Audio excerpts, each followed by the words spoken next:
with the number of sexual partners.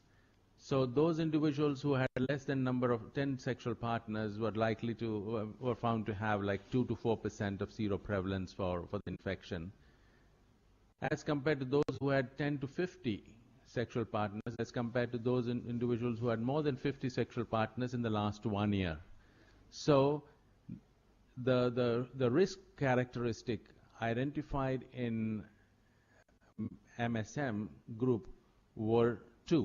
One was, in the study here, it was that the number of sexual partners is directly proportional with the likelihood of these individuals being infected with the virus that causes AIDS, because that the name was still lingering with HTLV3 and later became HIV as a virus. So with that characteristic, the studies moved on, and Africa became the focal point for lots of early studies. The reason being that the levels of infection in Africa was much higher than the gay men in New York and in San Francisco. And this is a study that was done in Lusaka and in Nairobi, where the individuals with genital discharge, these are STIs, tend to have HIV prevalence between 4 and 11%, as compared to those individuals who had genital ulcer disease, as compared to individuals who had no STI but were pregnant. And you could probably again correlate from these findings of these studies, talking about, again saying that the cofactor story of individual having ulcerative sexually transmitted diseases already are more prone to transmit or receive HIV infection. So there was a correlation again in this study. Then there was that if sexual transmission is related with high number of sex partners, then we would possibly find sex workers having a higher prevalence as compared to pregnant women in the general community. So you go to the antenatal clinic and you look at what is happening in Nairobi, what's happening in Amsterdam, and what's happening in New York with women attending the antenatal clinics, considering that most of these women are housewives and are not sex workers. At the same time, then you go look at the sex workers, which are brothel-based sex workers in different parts of the world across the continents. And again, this was showing the distinct difference between women who were sex workers versus women who were not sex workers. And you find that there is the correlation with the number of sex partners and the acquisition of HIV. And then there was an epidemiologic study done to look at transmission of the virus HIV by then through mosquitoes, that if there is so much of HIV prevalence in communities and mosquitoes are transmitting the malaria parasite, what would prevent the mosquitoes not carry the virus after the bite from one person and take it to the other person? And this study then was designed in a community which is northern part of Zambia, absolutely next to Zaire that I showed you during the last lecture. And the community prevalence of HIV at that time was already 10%. And it was hyperendemic for the whole year for malaria cases. So the hypothesis in this case was that if the mosquito is transmitting the HIV, then it will not only transmit between adults or transmit to the adults and leave the children without the virus. So let us go to the children who are non-sexual active, who are not sexually active, 6 to 12 years in school-going children, and look at the level of HIV amongst those children. Now, if the mosquito is the transmitter, then obviously the mosquito will be biting the children as well. And out of the 4,400 school children, only one 11-year-old girl was found to be HIV positive, and the history later suggested that possibly it was an early sexual transmission exposure. So this laid to rest an epidemiologic paradigm or an epidemiologic dilemma that the mosquito was not going to be a vector important in the transmission of this virus. So within the transmission characteristics, this was a major kind of issue resolved. And then came the era of how do we modify the risk characteristics of this epidemic. And that is what we call as interventions. We want to modify the risk behaviors, we want to modify the cofactors, we would like to modify as many areas as possible to try and slow down the HIV epidemic. So one intervention that was started off in Tanzania in a large community where there was a lot of sexually transmitted infections, both ulcerative and discharges, and having an annual incidence of HIV at 2.2%. That means 2 people out of 100 would acquire HIV every year in that community. And then there was a control group, so it was more like a demonstration case control environment. And it was found that the 2 communities which were provided the syndromic treatment, amongst them the one which was provided at 2.2%, the one which was not provided a treatment for STI had a higher, double the rate of HIV transmission. So again, it brought us back to intervening the STIs. But public health again goes a step beyond, and everybody said that, okay, why are we going to be waiting for STI patients coming for treatment? Best is to deliver a mass treatment of STI to the entire community without examining them and look for STI. And that's like create a sterile environment and get over with it. Maybe every 6 months do mass treatments. But that didn't work at all. So there was no significant impact of just loading up people with antibiotics.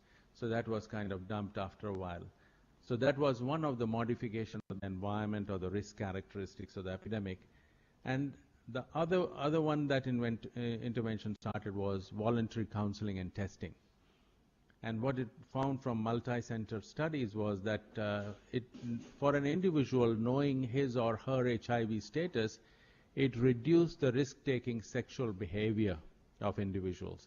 If an individual went through a test and went through a pre-test counseling and the post-test counseling, that individual was, even if negative, would then modify his or her sexual behavior towards more healthy behavior in terms of having less number of sexual partners. And also, the individuals who went through VCTs were found to be having fewer future STIs, showing that they had changed a part of their sexual behavior.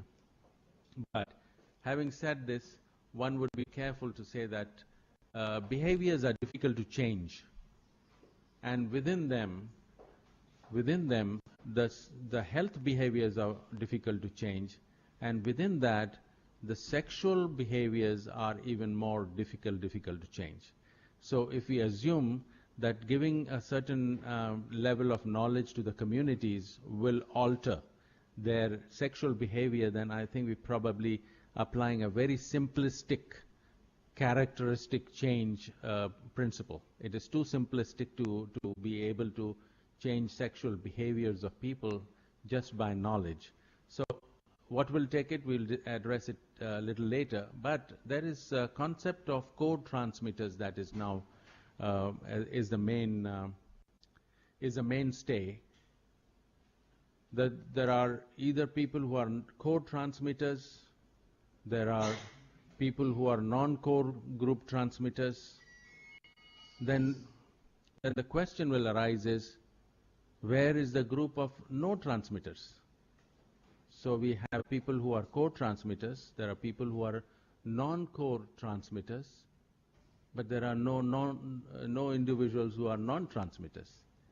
And that takes us to a fundamental study of sexual behaviors in several communities across the globe.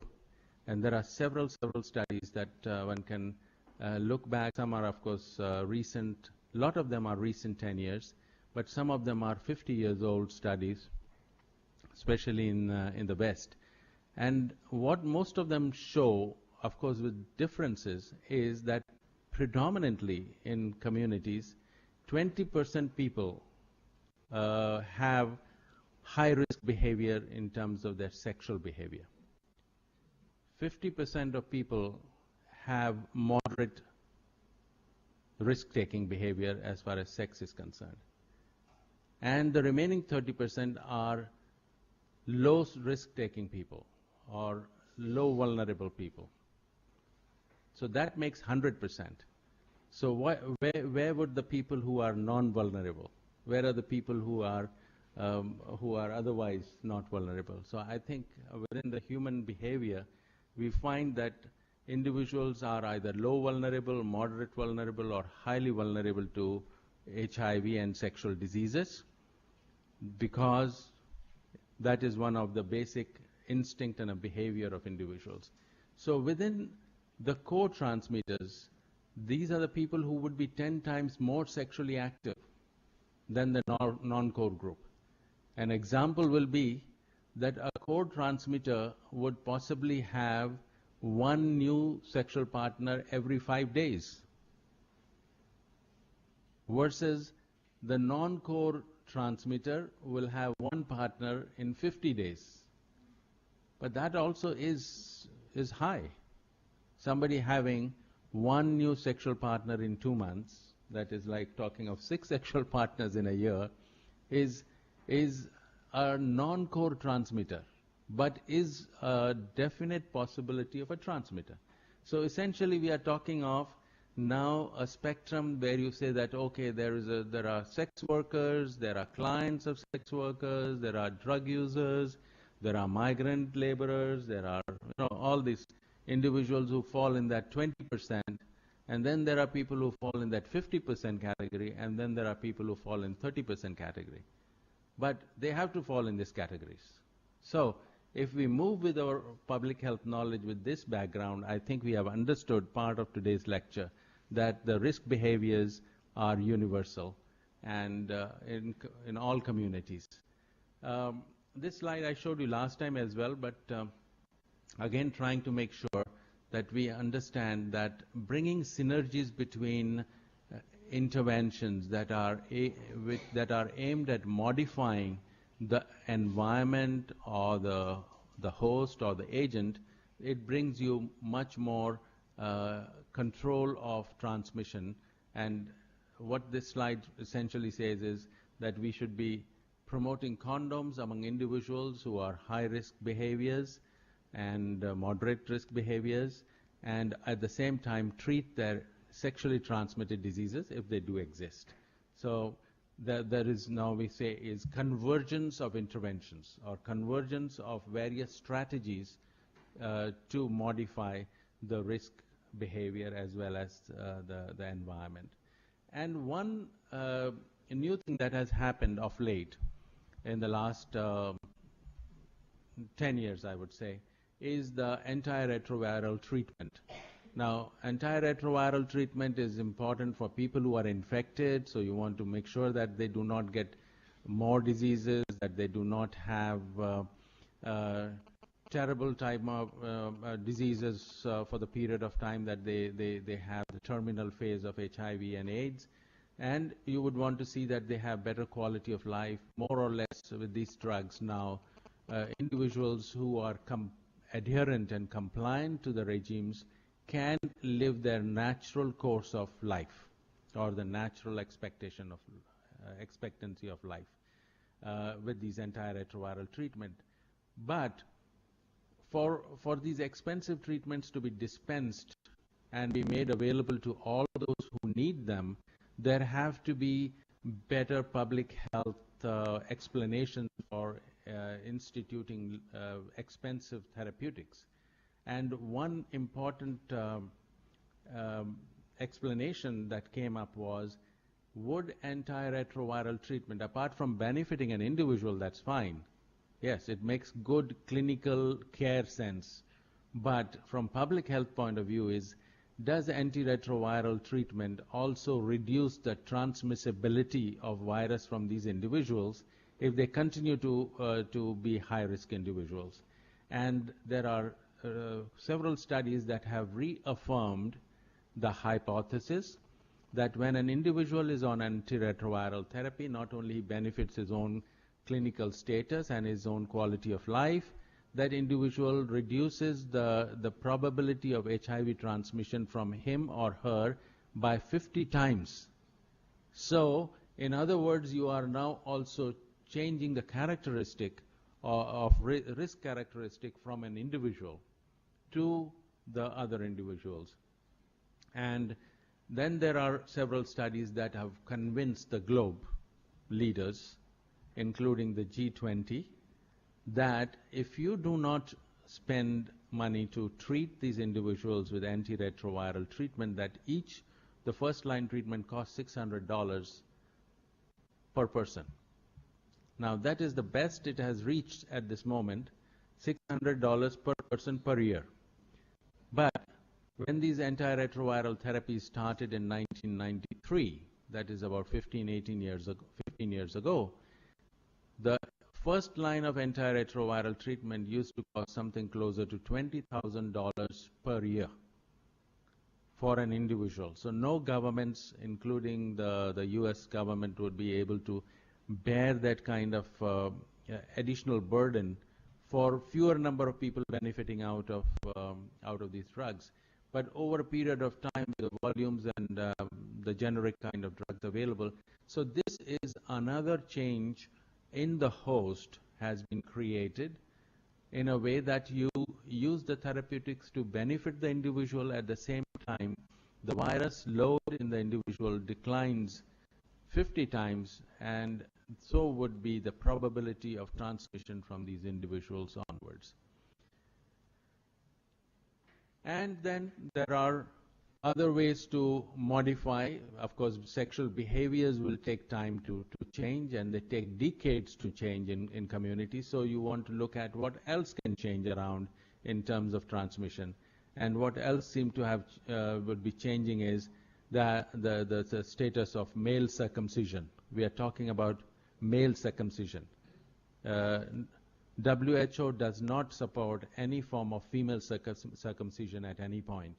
So we are talking about male circumcision that has been shown to reduce the risk of HIV transmission from a woman to man or man to woman, either way, by 50 to 70%.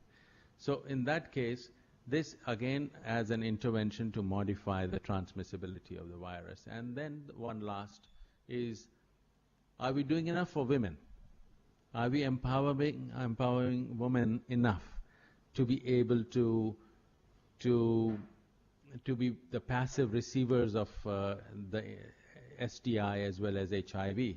So there are now microbicides. Several have been tried.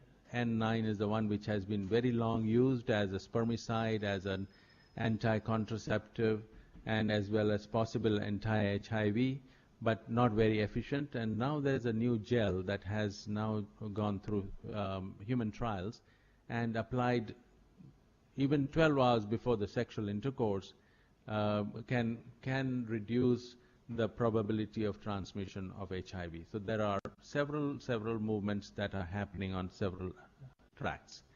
We will now also address, apart from the kind of sexual behaviors that we talked about, whether they are between men and women or men and men and women, we also have special categories or special situations and which make people more vulnerable to risk-taking behaviors. And these are predominantly the migrant populations. Now, migrant populations, obviously, or we call the displaced populations, they could be due to natural disasters. They are basically also sometimes made by man-made disasters, where there are wars and political conflicts. Some things there are tribal conflicts, economic blockades. An example are the countries in Africa and in our own region where there are economic blockades, and those lead to also disasters and loss of employment opportunities. So with displacement occurring due to these, the displacement also then brings changes in sexual behaviors. The individuals who have been displaced in large numbers to newer places will develop newer networks of sexual workers, and with high-risk individuals, there is change of power equation, and there are a lot of women in some displacements that happened very recently um, after the storm Katrina in the U.S.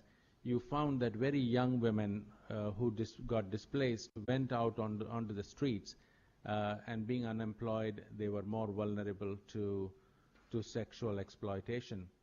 There would be deprivation of sexual satisfaction for some people who have been displaced. There's anonymity that increases, and there's spendable cash sometimes more available. So displacement, it increases the vulnerability, and more so for women, and I think we all know these reasons. Um, the displacement cycle essentially can be in two terms. When we talk about displacement, something comes to our mind is what is possibly happening in Sri Lanka, for example, at the moment. There are refugees, people either leaving the country and going and living abroad, or there are people who are internally displaced from one place to another, and they all form a common pool of conflict-affected populations. So these individuals would require an emergency setting of changing of environment. Now, if you were talking about condoms, talking about STI treatment in a conflict situation or a large, massive displacement after tsunami, it really would be very difficult, because it's not only a health sector concern, it becomes a multi-sectoral concern.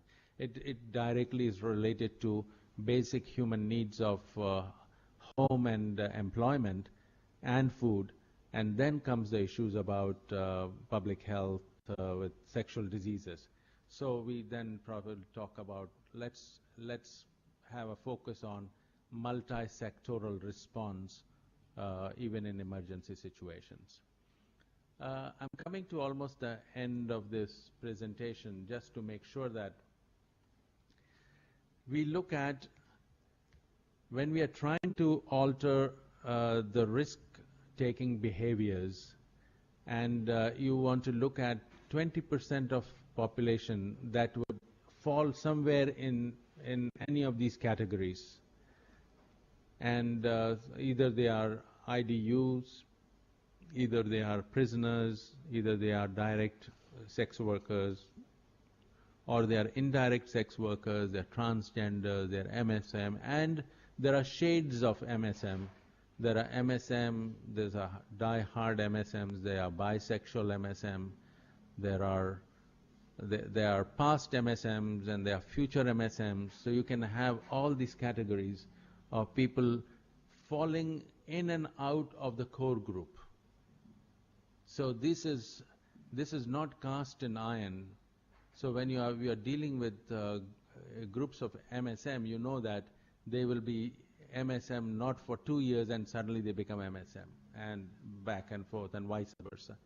And within that, what is happening in Indonesia, for example, that we know that IDUs, when they're sharing, then use needles and syringes. That is absolutely a very, very high risk behavior. And a lot of people would do it even if the needles and syringes the fresh ones are available. Now, if you look at what is happening in year 2008, look at the green bar.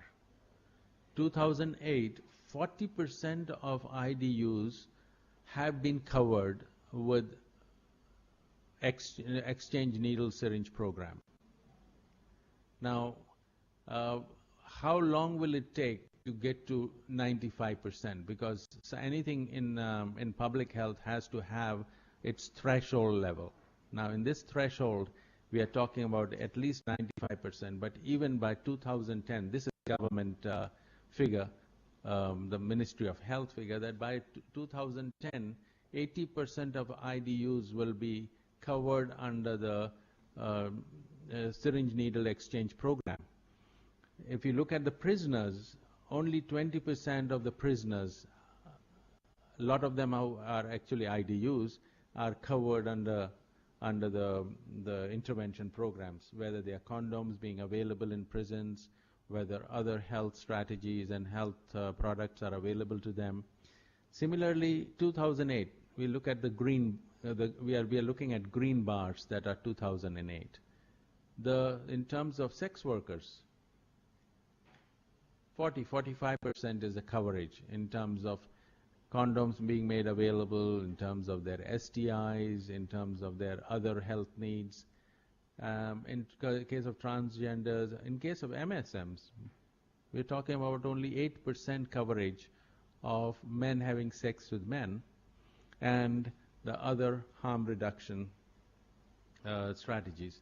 So with these, we sum up with this final slide that is for Indonesia. I'm sure that other countries like Thailand and Malaysia and Philippines would have the similar pies.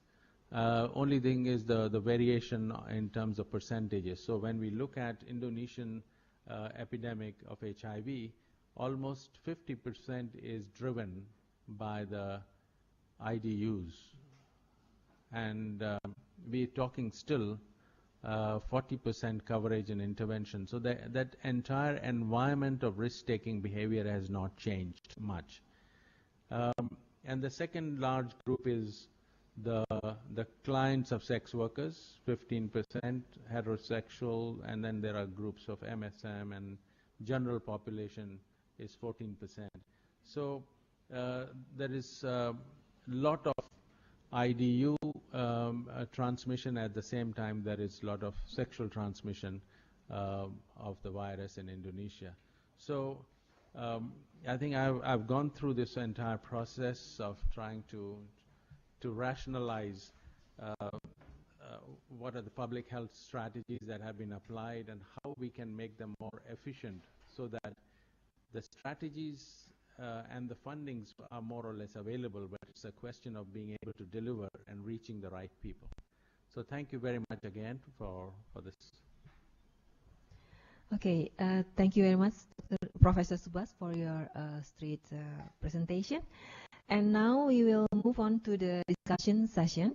So we will have three groups discussion session. For the group A, we will invite the University of Diponegoro, University of Philippines, and University of North Sumatra. So be prepared for the students who wants to ask the question. So we will begin with the University of Diponegoro. Are you there, Diponegoro?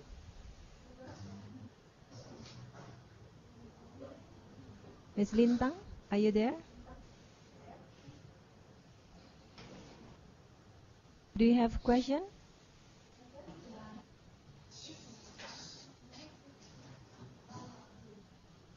Have you already connected? No? Okay. So we move on to University of Philippines. University of Philippines, do you have a question? We don't have questions. Okay. Don't have questions. Okay. So we move on to University of North Sumatra. Usu. Hello, Usu.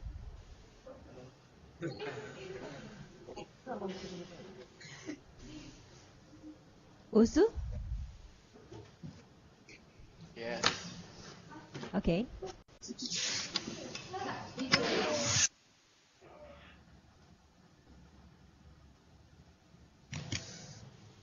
Hello?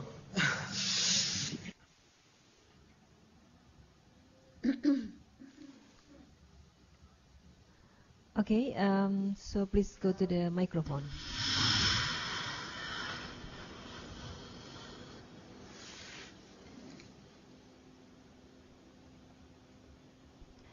Usu, do you have question? Ini mati masalahnya. Coba. Yes. Hello? Halo. Yeah, we can hear you.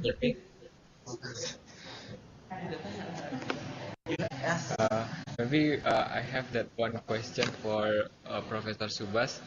they talk about the antiretroviral treatment. The first one use the transmission sexual rate.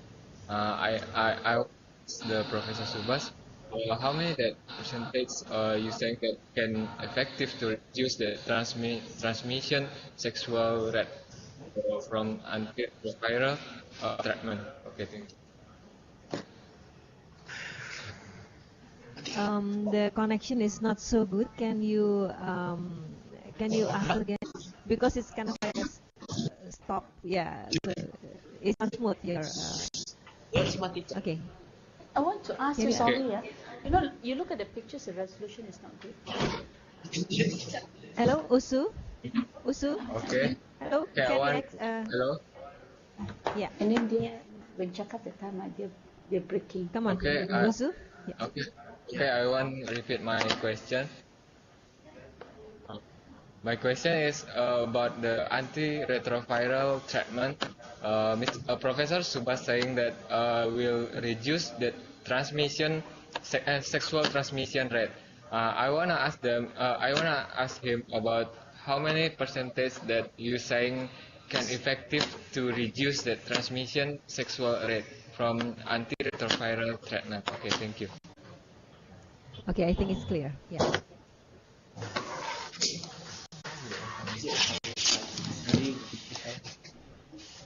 It's a very good question. There are two ways to answer it. One is, you're probably asking what amount of coverage on antiretroviral should we have so that it reduces the occurrence of new infections in the community overall. And we are now talking of a global target that all the countries have signed with the UN under the UN umbrella, and that is by year 2010 there will be a universal access to care, support and treatment of and prevention to the individuals. In other words, all those people who have to receive ART will receive ART, because right now the coverage, for example, in Indonesia, the coverage of antiretroviral therapy is only 25% of those people who need to receive life-saving treatment. Now that has to increase by the target year of 2010, and that is next year, to 100%. Universal access is the motto. Universal access of prevention, care, treatment, strategies and products available to all the populations across the globe. That is one way. The second side is probably on an individual basis, somebody who's receiving antiretroviral therapy, and what will be the probability of that person now infecting a person if he has an unprotected sexual intercourse, if he or she has unprotected sexual intercourse. And it has been worked out that the transmission probability reduces by 50 times. So last time we discussed the man-to-woman transmission probabilities and woman-to-man transmission probabilities, and this will further reduce by 50 times. So it will be a risk of transmission, but not very high risk of transmission. Okay, thank you. And let's move on to Group B. So I will call University of Hasanuddin, Gajah Mada, and Udayana. So be prepared for all of you. So the first I will call University of Hasanuddin. Do you have question? Yes. I have a question. The first, can you talk about any different about effectiveness intervention program to reduce sexual transmission in Africa region, US and Asian region like Indonesia? The second, how we explain that circumcision really can reduce infection HIV? Thanks. Okay, thank you. So we move on to University of Gajah Mada. Do you have question? Gajah Mada, are you there?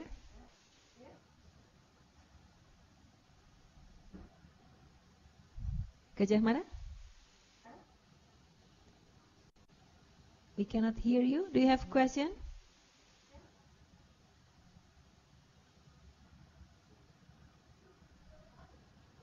No? Or you cannot? Or is there any technical problems? Because sometimes when they talk, dia pecah-pecah. Gajah Mada? Okay. So if want to Udayana. Yes, Udayana, we do you have. Do you hear me? Hello. Yes, yes, yes. We have one question. Okay, langsung.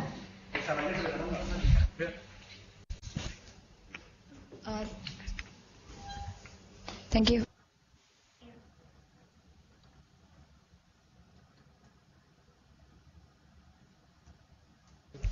Ya udah. Hello. I'd like to ask Professor Subas regarding the last figure. Is it clear enough? Regarding the last figure, the population of HIV transmission in Indonesia. In this figure, IDUs comprises the largest percentage of all. Does it mean that they are the most vulnerable group to transmit or get infection, or just because the overall population of IDUs are bigger than female sex workers or clients of the sex workers? Thank you very much. Okay, Prof. Subas. So the first about the effectiveness of the sexual prevention, yeah, and then the second one, circumcision. Yeah, I think in terms of effectiveness of strategies to reduce sexual transmission, they work, and it has been shown that the estimates that were done, say for example, for the global epidemic or the pandemic as we would call it, the estimates that were done 10 years ago are now being seen as excessive. A lot of countries now are recalibrating the size of their epidemic because the sexual prevention strategies or sexual intervention strategies have worked, and they are working. And I showed you one slide on Cambodia last time, which showed that even in sex workers, the sexual transmission being intervened by 100% condom use at every sexual intercourse has shown that the community prevalence of HIV has reduced from 3.6% to almost less than 1%. So yes, we have success stories, we have absolute evidence that the sexual transmission can be intervened, but it requires a very, very sound strategy and absolute good implementation and delivery of these services. The second question is about circumcision. And if you look at immense amount of evidence that has now been accumulated, not only from this region, but even from Africa.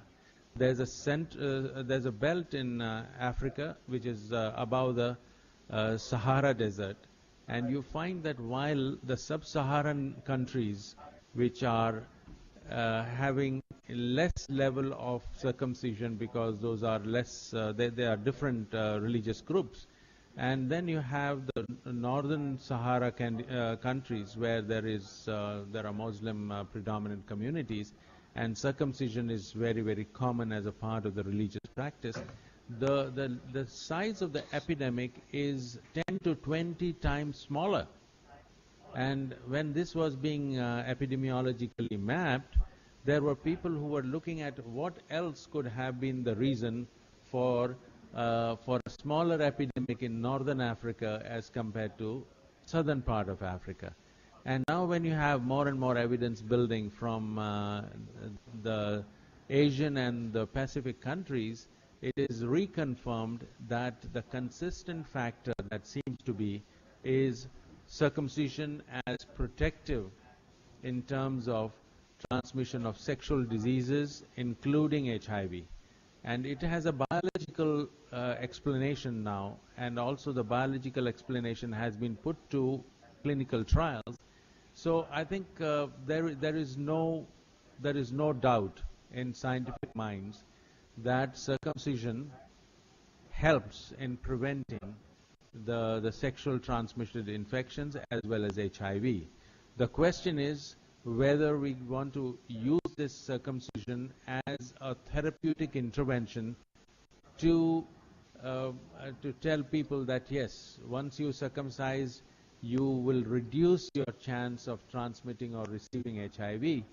But is that one of the mechanisms that we would apply along with major thrust on behavior change? Because sexual behavior change will also bring other high-risk behavior changes in individuals. The violence in individuals, the gambling in individuals, the smoking in individuals, and all that you can talk about use of substances. So it is a mixed bag, and yes, circumcision can be used and should be used. WHO does recommend as one of the strategies for intervening the HIV transmission in the world. The Gajamada group asked about IDU population, and you want to figure out whether 50% transmission at the moment is related to larger number of people in Indonesia who are IDUs. Now, this is 50% or is a proportion of the infected population, and one would say that yes, possibly there is more transmission occurring in IDUs as compared to heterosexual transmission. Then it is fine. But you cannot say that there are too many people in Indonesia who are IDUs, and that's why you have 50% of the infected people are IDUs. I think you have to apply this a little more carefully. And the interpretation of this will be that of the infected people, 50% are IDUs. But it has nothing to do with the overall universe of IDUs. Yeah? Okay, thank you. So we move on to the last groups. So we'll invite Kuala Lumpur, Bangkok, UI Salemba, and UI Depok. So the first is Kuala Lumpur. Yeah, Dr. good Lau. morning. Yes, good morning, Professor Subhash. I would like to know, in your slide, there was one slide whereby you mentioned that intensive treatment of sexually transmitted infection was not helpful, in particular Uganda, whereas it was okay for the other countries. Why was it so? What factors that caused Uganda to that sort of a pattern? And I want to know what does the short form VCT mean? Thank you. Okay, thank you. Bangkok. Is somebody in Bangkok who wants to ask question? No? There is no question from Asia Bangkok. Okay, you have Bangkok? You have question? We have no question. Thank you. Okay. And then we move on to UI Salemba. Salemba? Hello, Salemba?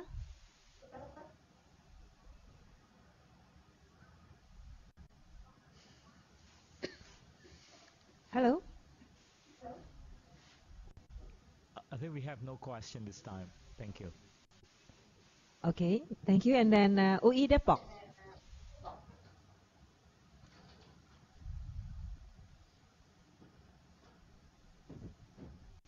Hello, yeah. UI Depok. Hello. Good morning. Hello. Can you hear me? Yes. Okay. Thank you very much. We have maybe 2 or 3 questions. The first, for reduce the HIV, in disaster areas and emergency areas, what strategy for us to reduce this situation? It means if we have disaster, it means earthquake or tsunami, and then in Africa, Prof. Hira said that they have a good center for VCT. Are they a public health or a nurse or a doctor or social worker? And then the third question from my friend. Thank you. First question is about the slide from Ministry of Health. Here the slide differentiate between transgender and MSM, and I want to ask about what is the point to differentiate these two groups in terms of intervention, because uh, as as long as I know they have quite similar sexual behavior. And then the second question is about female to female sex contact, because before the lecture before mentioned that vaginal secretion is one of the source of HIV virus, and then why female to female sex contact is not mentioned as like high risk or something, and is it because of lack of research in this area, or because of the low risk of female to female contact, sex contact? Thank you. Okay, thank you, Prof. Subhash. We'll go to the question raised by Kuala Lumpur and talked about what is the full form of VCT. VCT is voluntary counseling and testing services. It is a concept where an individual volunteers, considering that an individual wants to know his or her HIV status. So it is more of voluntary and goes to a specialized setting where counseling is first provided to an individual, for an individual to understand what the HIV test would mean to him and her, if he or she turns out to be positive, and what is the kind of consequences of either of the sides of the results, so that an individual is prepared ahead of time before the blood is drawn for testing and also tested for HIV. So it is known as VCT, and that is the first milestone, for you want to say the cornerstone, or you want to say the important stone of intervening and changing the risk environment for this infectious disease. Yes, the second one is about mass treatment.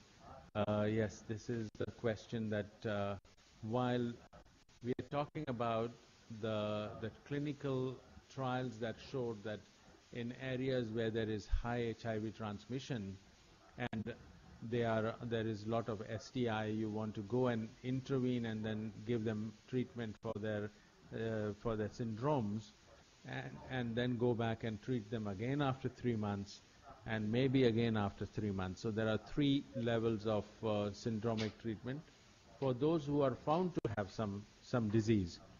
And when you find this type of the success that you have reduced the HIV transmission from the control group from 4.5% incidence to 2.2%, there is an excitement in public health. And everybody says, oh, treating STI syndrome is not expensive compared to having somebody who's HIV and then you are going through this whole plethora of a complex socio-medical disease. So the public health will then say that, okay, even to identify sexually transmitted infections in individual is so complex, people may come or may not come.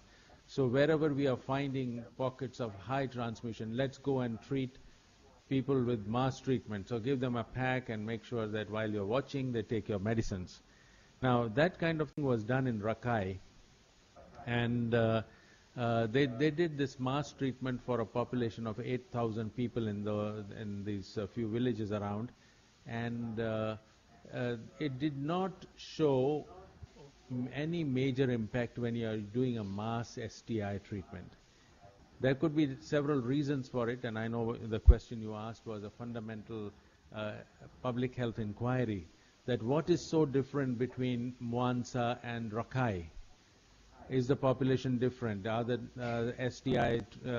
occurrence of STIs different in those in Rakhine district? And I think I like the question. It's a very sound mind who has asked this question. And yes, but the question here in public health also is that we do inquiry into the possible biases that might be in these two comparable two studies and how to interpret. Having done all that, yes, the quality of genital ulcers in Rakhine were more herpetic and less amenable to mass treatment. There were a lot of these things came up and suggested that you cannot globally prescribe mass treatment, because every population that you want to improve their genital health using the STI syndromic management will have to first describe what kind of STIs they have, rather than just say that, okay, now globally, wherever there is HIV, go to that village or go to that city and town and prescribe one single mass treatment. That's one. By the way, it reminds me that for the younger generation to know that Rakhine in Uganda is considered to be the ground zero. Ground zero. You know, we are talking about ground zero of swine flu now. Yeah, the ground zero of swine flu in Mexico, in Guadalajara, and you have that one place where there's a pig farm and there's a small little kid they were showing you on the BBC yesterday, 6 or 7 years old kid who was the case zero on a ground zero. Now this Rakhine is the ground zero of AIDS. Ground 00 would be what I was telling you, the story of the African green monkey. But Rakhine is the ground zero where the story that was then medically investigated was that there was this person who used to cross over from Tanzania into Rakhine district that's a bordering between the two countries, and there was this person who used to sell chitenji. Chitenji is the long piece of cloth which is more like a batik, African batik, and the African women will wear across like a skirt. I don't know what you call it here. Anything that you would put across your skirt. Yeah, okay. So it's a cloth that is like used to be used as a skirt, and so this cloth seller would pass over, walk over from Tanzania, bring the batik, and then women who would like to buy this and didn't have money would pay in terms of sex. And finally it turned out to be that when this person came down with the case with the AIDS and started to come to this Rakhine village less frequently because of illnesses, then all the women who had had sex with him for exchange for favors started also getting sick. So this was then considered that this whole village had a very high prevalence of HIV, and a lot of women were actually infected, more women than men. So that is known as ground zero of AIDS in the world. Very, very high level of infection in Rakhine, to an extent that this person, I forget his name now, but this person who was a cloth seller caused an entire population shift in that area, so that what was left behind were all the young children and grandparents, because directly or indirectly there were all phantom sexual partners, the real sexual partners, the direct partners, the indirect partners. You know, the sexual trees, I would suggest to the public health specialists and the students that you try to draw a sexual tree of an individual, including yourself, and see how complex it gets. Okay, maybe that's the homework for the students. Okay, and about VCT centers, yeah. Who are the counselor? Okay, yeah, okay. So that was there is another one is who are the VCT counselors? They generally are public health nurses in Africa and Latin America. Countries which are not able to mobilize a large cadre of clinical psychologists who have mobilized the public health nurses and also the community people who are good at counseling techniques. So there are different responses in terms of who are the VCT counselors. It depends on the availability of manpower in that particular area. The ideal situation is, and which India has been able to mobilize in large number, is the clinical psychologists coming out of the university studies, and they are good at being professional counselors in VCTs. But if you don't have, then like what Africa and Latin America has done, is public health nurses and also the community counselors. And one, of course, the major group is the people living with HIV and AIDS. They are very, very good counselors. So once they are given techniques and training, they can be very, very good counselors. So they should also be considered.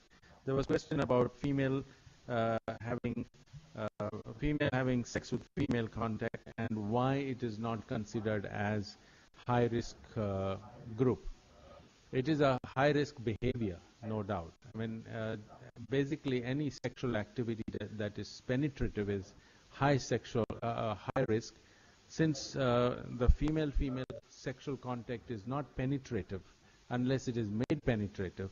That's the reason it is considered as low risk, but it is risk.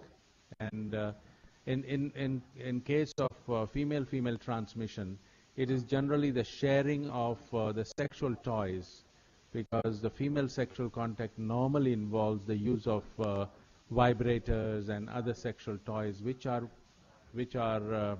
injurious. They can cause injuries to genitals, and then also the secretions from one woman to go into the genitals of the other woman, and also the orogenital sex that happens can be the reason of risk. But it is low risk because there is generally no organ penetration in female-female contact. I think there's one question about how to reduce HIV transmission in emergency. And there are phases in emergency that have to look at health and disease, including the infectious diseases like sexual diseases and HIV. What is primary is that there is an acute phase after an emergency, which is generally considered to be 8 to 15 days, depending on the type of emergency.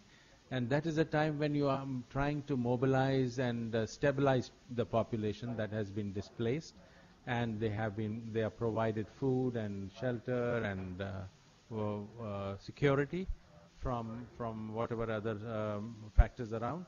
And during that time, you have a master plan that will come up. You don't have to look at giving them condoms in the first 15 days of acute phase of an emergency, because that is not what is on the mind of people when they are in a situation of displacement. And so normally it comes into the second phase and the third phase, where you bring stability to the populations in terms of having enough employment so that they are not vulnerable from lack of money or lack of food or lack of shelter, and then of course provide all the interventions that we have discussed in terms of including the condom. Great. Okay, you missed one question about why you differentiate between transgender and MSM, although they have the same sexual pattern here. Yes, I think it's traditionally done because there are risk behavior characteristics that are not absolutely similar, but they are more or less penetratively similar. But there are also behavioral characteristics that are a bit different. And the scientific community is driven by the identity that the group wants to keep. So we are driven by science, but at the same time the transgenders would want to be identified as a separate group, although their organ penetration process is the same like MSM. So we in public health or in the health sciences, we respect the group identity that the transgenders want to keep. Yeah. Okay, so this is the end of our discussion session, and then let's give us applause to Professor Hira.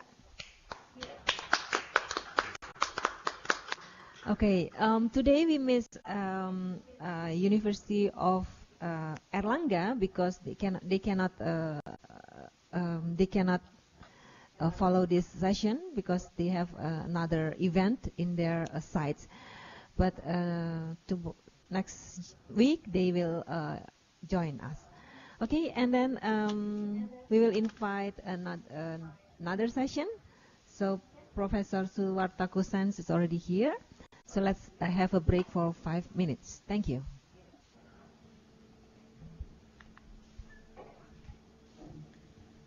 Good morning, everyone. Shall we proceed to the second session of today? Before we continue with the session, may I ask you and remind you to mute all of your microphones so that it will not interfere the communication between this station and your sites. Okay. This session we will have very distinguished person in Indonesia relating with HIV and also relating with the health economics in Indonesia. Here on my right we have Mr. Suwarta Kosen. He was graduated from medical school at the University University of Indonesia and got his master from the University of the Philippines and his doctor from the Johns Hopkins University. Dr. Suwarta Kosen has involved in so many research, and he is now working at the National Institute of Health Research and Development of the Ministry of Health, Republic of Indonesia, as the chairperson of the Scientific Research Commission. Dr. Suwarta Kosen will discuss or will deliver some information about the economic effect of HIV and AIDS for the case of Africa and some countries, and how we can mitigate the economic impact of the HIV and AIDS. Okay, let's start the lecture. Dr. Suwarta Kosen, it's your time. Thank you, Madam Chair. Good morning, everybody. So I will present about the mitigation of the economic impact of HIV/AIDS by using the case of Africa region and countries.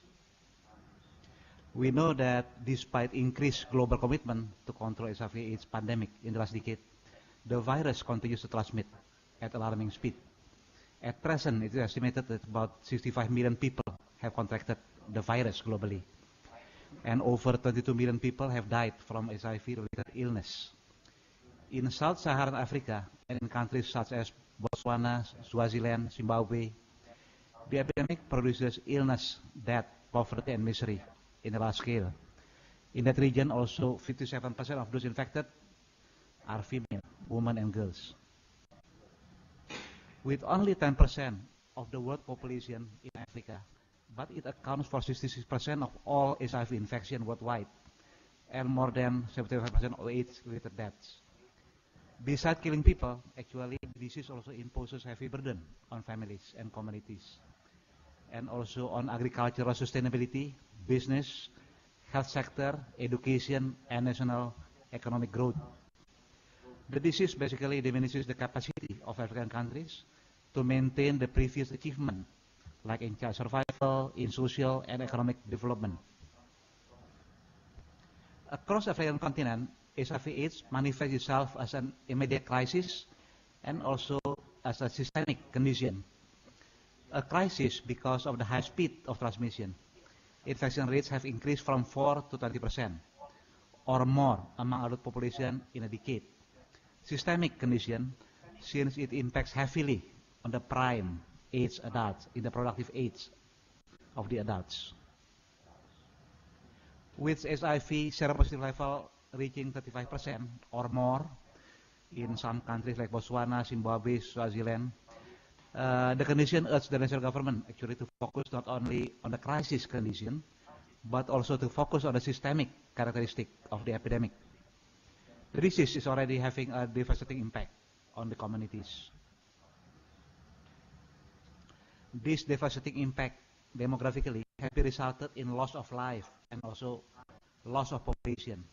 The UN in 2002, after incorporating the effects of HIV/AIDS for the 53 hardest hit countries, these are the countries where 90% of the adults living with HIV.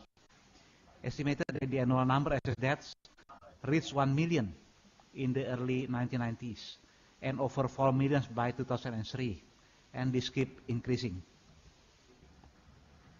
About 100 million additional deaths are expected in 38 most affected African countries by 2025 as a result of the epidemic. This means those countries will have 14% fewer inhabitants than without HIV epidemic. And remember, this is only one disease, and in Africa there are so many other diseases also. Outside Africa, the demographic effects are relatively moderate. Prior to 2025, AIDS is expected to cause 31 million additional deaths in India. India, a country with 1.2 billion population, and about 18 million in China. This is the country also with about 1.6 billion population. By 2020 or to 2025, basically nearly 10 years of life expectancy will be lost in those 38 countries. This is a sad condition because to achieve a better life expectancy, actually so many efforts have been conducted. Significant reduction of life expectancy will also be experienced by developing countries outside Africa, such as Bahamas, Cambodia, Dominica, Haiti, and also Myanmar. Botswana at present has the highest HIV prevalence rate in the world. The current life expectancy is around 40 years as a result of deaths related to AIDS. Actually, it achieved 65 years between 1990 to 1995. Similar condition also experienced by countries like Zimbabwe, Angola, Lesotho, Malawi, Mozambique, Rwanda, and Zambia.